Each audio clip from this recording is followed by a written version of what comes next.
Hey guys, welcome back to Critical Flick. Today we're going to be talking about Little Fires Everywhere. So this show is the newest show from Hulu, and I was really intrigued seeing such a star-studded cast coming out. Reese Witherspoon has put out some quality content and quality television shows in the Yeah. past couple years, so it's something I really wanted to jump into. Yeah, I was very intrigued by this. I don't know anything. I know it's based off of a book series, but Reese Witherspoon, she's just been, everything she's been touching has been turning to gold lately. And that's the first thing that I want to talk about is that it is based on a novelization. There's a bunch of books, I think, in a series about this story, the lives of the people in this area. So we haven't read the books. We don't know any of the source material. So we're basing all our opinions off of just firsthand of the show. So I would be interested to see what people think compared to the book. But as far as that goes, we have no knowledge of the book series. So we're going to talk about the first 3 episodes because Hulu posted all 3 of them this past week.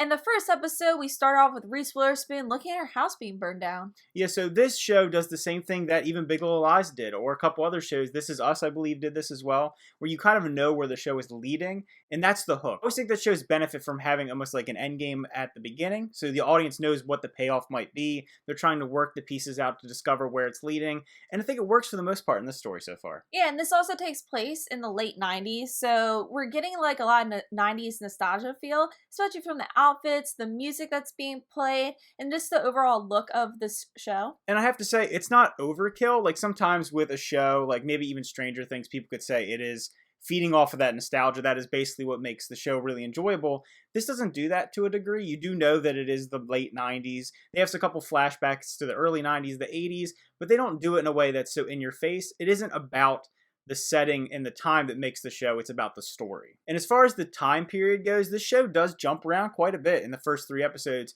The story, while it is mostly a linear story leading somewhere, it does jump back and forth, so we get some background on these characters, and it seems like something they're going to utilize a lot as the story goes on, because we jump back to see how maybe someone was dealing with something earlier in their life, and that will reflect how they act in the future. So I do like how we get this background without having to do maybe a whole episode about a character. It's definitely focusing on each individual woman in the series. Yeah. So, like Brian was saying, there's a lot of background story, and it focuses on like their lives in the beginning and how they've come to where they are in the late 90s. Yeah, and that's one of the things that I think the show is doing exceptionally well, in my opinion, is working on theming without being too heavy-handed, because it is dealing with some political things, some things that people might get heated about, dealing about womanhood. They even have a mention of the book The Vagina Monologues, which is very touchstone in that whole saga of feminism. So you're having that going on, you're having a lot of race relations going on, and it does it in a way that isn't in your face or isn't using like real events to be so hard hitting, but it does subtly hit at those themes.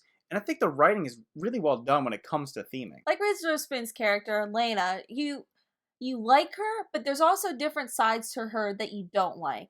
And I feel like that's with each character, even with Kerry Washington's character, Mia. She's very standoffish in the first couple episodes so far. And you can tell that she's dealing with a lot of things that were brought up in her past. I think that Kerry Washington has been having really good performances the first few episodes. She is someone who's really hiding something, someone who's trying to fit in, trying to make her way into this very affluent lifestyle, but then she's so adverse to some of the things that are happening. She has to, bite her tongue, and she deals with a lot of moral conflicts going on, especially with dealing with the baby of a certain character and that whole storyline. I don't want to spoil too much because that's a big part of the 3rd episode, but I do like how she's able to be someone who is so internally conflicted, but externally she's not able to express that. Even though the series focuses on the adults' lives, it also focuses largely on the kids' lives, and we're introduced to Mia's daughter, Pearl, who's new to this whole town, and it's completely different from where they've been in the past.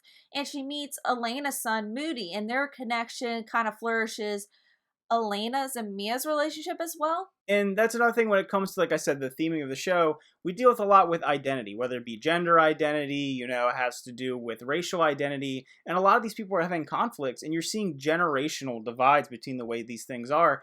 Race obviously seems like it's a larger issue with the older adult sexuality. And then as you see, as it goes down with the children, they're dealing with it in a more modern way. And I feel like it almost reflects like our generation, because we were born and raised in the 90s. So you're seeing that shift from an older mentality to a newer mentality. And that conflict between age generations really adds a little extra thing to the show. This show definitely compares a little bit to me, like in the structure of Big Little Lies. It has this whole like story that you're trying to follow and try to figure out what's going to happen in the end. Where is this really going? And I really like that because it keeps the story very intriguing. And you just want to keep watching the next Yeah, it episode. keeps that hook in there. And I do Mhm. feel like it does relate in many ways to Big Little Lies. I don't feel it's necessarily fair to, Yeah.